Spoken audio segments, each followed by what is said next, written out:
in the image like ugly. I mean, that's what it is. If you could see the face of evil, you'd see a bunch of scurrying demons. They're all going to hell because what? Because there's a vengeful God? No, God, you can't keep God between a rock and a hard spot forever. He's not going to allow his saints, his servants, his friends to get bullied indefinitely, forever, perpetually. No, so he's got to intervene at some point because it's the right moral thing to do, and he's God Almighty. So he's already intervening in the heavens. So stuff going on we don't even know about going on in the heavens.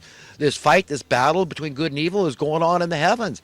But it's happening here on earth too. And he's using humans for his mouthpiece and his eyes and ears, hands and feet on the ground. Okay, to martyr themselves, sacrifice themselves if necessary to stand up against these people and demand justice.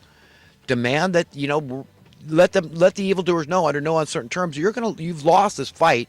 Now we're gonna run that home. We're gonna drive that home for you now. We're taking over. God, good, is taking over. We're gonna run this show, and we're gonna show you that indeed we all can get along, and we can serve one another with a bounce in our steps, with joy in our heart and a song on our lips. And the system will work infinitely better when everybody is happy and content and free. Okay? Safe and secure, prosperous, happy. Okay? It's going to be a wonderful world that is coming for the righteous and decent. Hang in there. Hang in there. The good guy's going to win. So I don't want to sound pessimistic. All I'm saying is I don't have a lot of faith in humanity. I just don't. But I have faith in the godly humans that are really serious about, the implications of turning this thing around and how antithetical it is to the establishmentarians, the satanic establishmentarians. They're shrewd. Remember, they're evil. These are evil geniuses. You got mad scientists in there, all kinds of psycho crazy crap, man. It's all in the Bible. It's all demonic stuff, man. It's all it's there. That's why we're all feeling this crappy crap. We know everything's got to come to a head.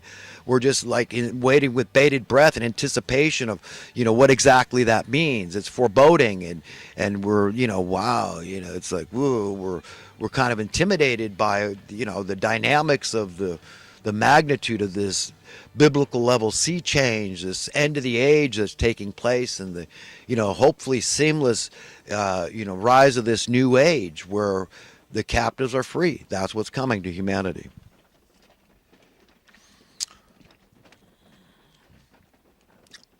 Yeah, Martin Luther King Jr. really exemplified the spirit of America. That's my opinion. I apologize for last week. I felt like I lost my cool. I'm still learning, and please forgive me. I don't want to act manic and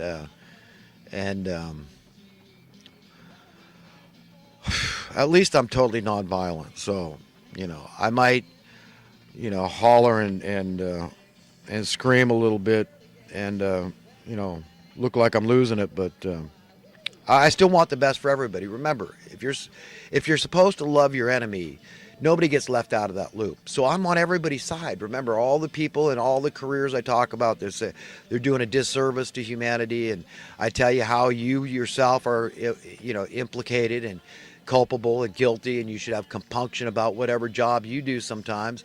Not every job out there, but there's a whole lot, huge swath of the jobs out there revolve around the problems continuing, being maintained. We got to admit that. But you know what? I'm not condemning anybody. I'm on your side too. I'm on everybody's side. I don't think anybody should ever have to be hard up or worry about work. How stupid is that? It's like we got to worry about being slaves now. This whole reality, it's been invented. It's artificial. Figure that out. I mean, that's what I'm talking about here. Organic suffering, because the planet is a very dangerous place, and we're very needy creatures. That's organic. That we've got to, be tough and, fight for our lives and survive and exist and all that. That's organic. We all face that across the board. The natural disaster. It's too hot. It's too cold. Miserable insects, predators, on and on and on in that theme. But the inorganic stuff is what I'm talking about here. This complaint of just this, we're all chasing our tails and it's just harder and harder, but don't ask questions, just accept it. It's just what has to happen. I guess they're incompetent, or I guess it's your fault. You should stop having children because there's too many children, so we got to get rid of you. At the end of the day, that's really what they're after, is just, get used to it. Just if you would just agree to march off to a camp and inoculate yourself and die, then maybe the planet would be all right. Maybe the economy would get better, right? That's what some of these people would like us to start believing, this kind of crap. Just start a new civil war, get you at each other's throats, thinking that the problem is the liberals, thinking the problem is the conservatives, and devilish. These monsters are freaking devilish, man. When they don't give a crap about political affiliation, these are monsters, man. They think they're so much smarter than you. They're elitists. They're hypocrites. They're killers. They're murderers. They're genocidal freaks and maniacs. Bloodthirsty, maniacal freaks. I don't know. That's who's running the show.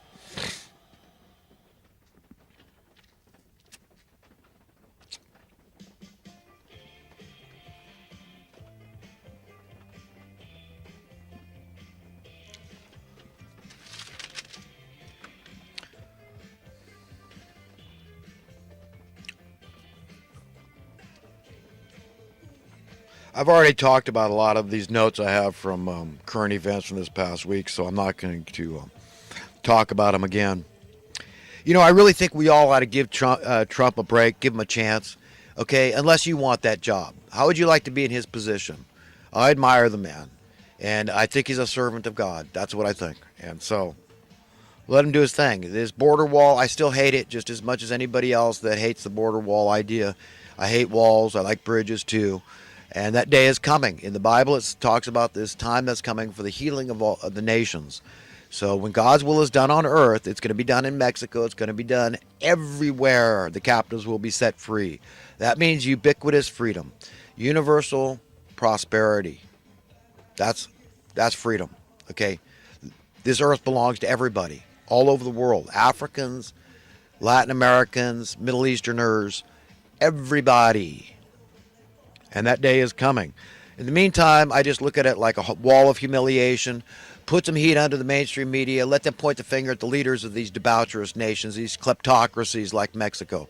They've got more natural resources than we have in America. Okay, if they want what we have, they can have. They want super highways, they can have all that. They got all that labor at their disposal, and that's what makes a nation wealthy. Put it to use. If they want factories and trade and all that, then do it. But this idea that it's okay to make our problems, their problems, our problems, somebody else, that's not it. That's not the way to go. And we've got to set a good example here. We got to protect our workers, and we've been doing everything but protecting our workers. Okay, they've been getting the shaft, man, for 50 plus years.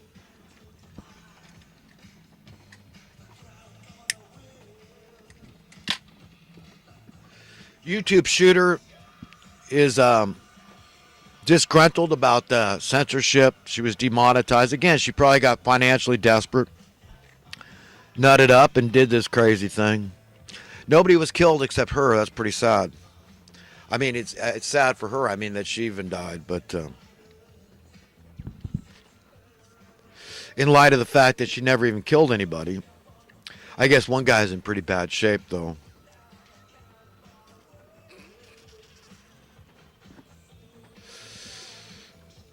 I don't know what to say about the YouTube shooter except that it's messed up stuff, man. But like Jesus said, the love of money is the root of all evil. So the top money lovers are running the show, creating the policies, the rules and laws we all have to live under, or lack of rules and laws that we all have to live under. But they exempt themselves. Do you understand? So, yeah.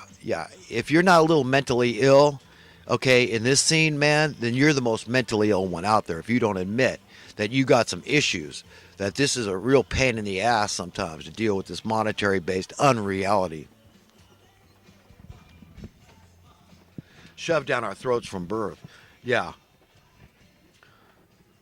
it's a pain in the ass. Stormy Daniels, oh my God, this thing's not going to go away. They're going to push this thing.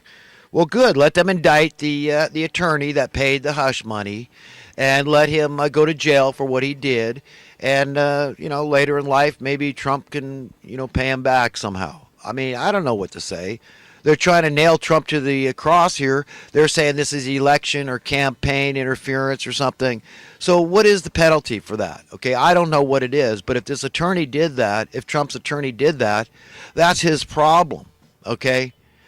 But, what are you going to do? You think that you're going to bring down the president because he paid some hush money, even if he did? I mean, the American people, his poll numbers went up.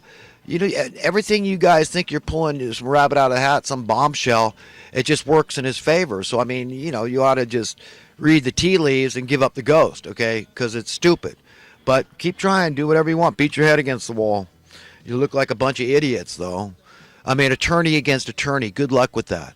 Attorney-client privilege, all that crap. These people lie all the time. They suppress the truth. Of course they do. Everybody knows that.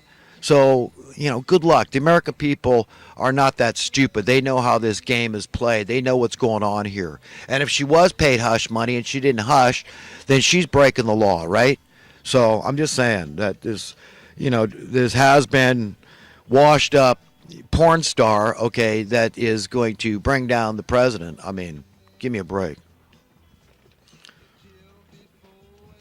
If we had a basic income, maybe Stormy Daniels never would have been a porn star and should have a life by now with a family and children and stuff like I do.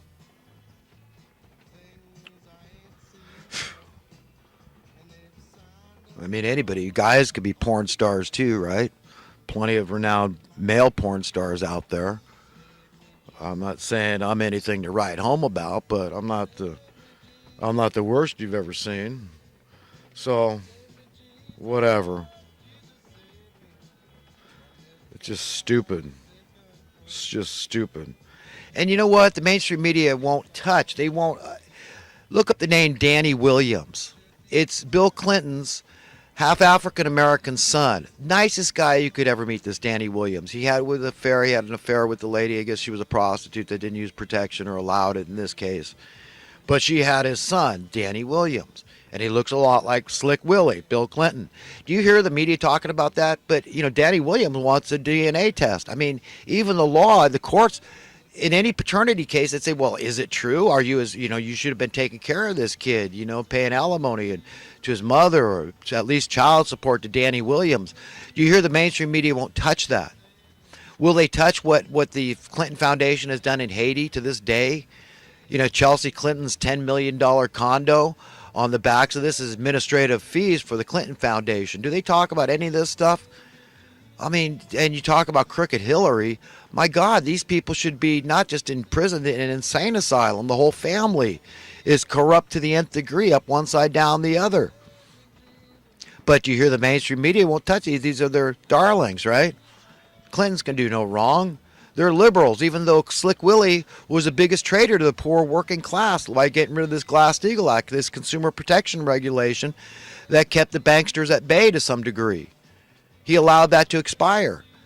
Okay, this is what led to the bailout of '08. This is what allowed the green light for these banksters. And then George Bush, baby Bush, 43 out there telling everybody that the terrorists hate they hate our capitalist economy. So go out there and just spend money hand over fist and defy these a-holes. So, oh my God, I mean, we have been so duped. And Barack Obama was a perfect puppet, just a perfect yes man. He went against all the stuff he campaigned on. Okay, even though it was a proud moment in American history, we elected a black man. The American people proved once and for all to the whole world that we're not racist. And then he just stabbed us in the back. Barack Obama, I got no regard for this guy. What a clown. What a loser.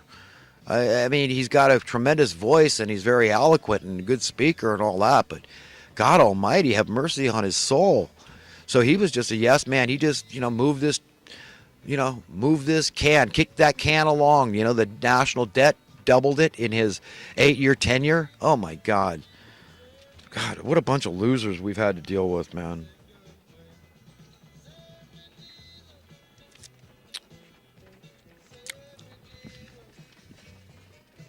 Jerome Corsi is upset about Ted Malloch. Great guy, this Ted Malloch. Awesome human being. But apparently he was picked up by some wing of the FBI and being questioned. And Roger Stone is very concerned. Not Roger Stone. I think he's probably concerned too. I think he knows the man. But Jerome Corsi, great human being. These are good, patriotic, salt of the earth people that just love America, love humanity, want the best for everybody kind of people. And but this could be what Jerome probably knows more, but this could be they're picking him up to learn more about the Clintons, because the Clintons are still under investigation, whether people know it or not. That these people could still be put behind bars for some of the crimes they've committed. And Bill Slick Willie had to go to jail just for Glass-Steagall. I mean, that was so evil. But anyhow, enough on that. But it could be that that's why Ted Malloch's been picked up by the FBI for questioning, I guess. But he is a great human being, so I like to think it was white hats that picked him up and are questioning him.